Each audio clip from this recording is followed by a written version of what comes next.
Have you ever turned on your computer and when you log in, just billions of apps just come on and it starts up without you even clicking?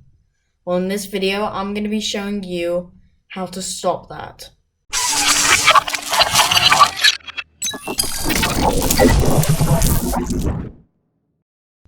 Before we get into this video, please give a big thumbs up and subscribe down below. Also, turn on the notifications so you never miss a video. So the first thing you want to do is go down into the search bar and type in Task Manager. You can do this by going Control-Alt-Delete and then Task Manager, or Control-Shift-Escape. Once you're in Task Manager, you want to go to Startup here.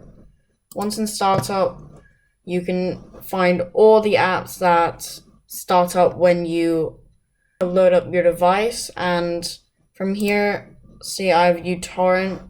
You can click enable or disable down here, and yeah, that's pretty much it.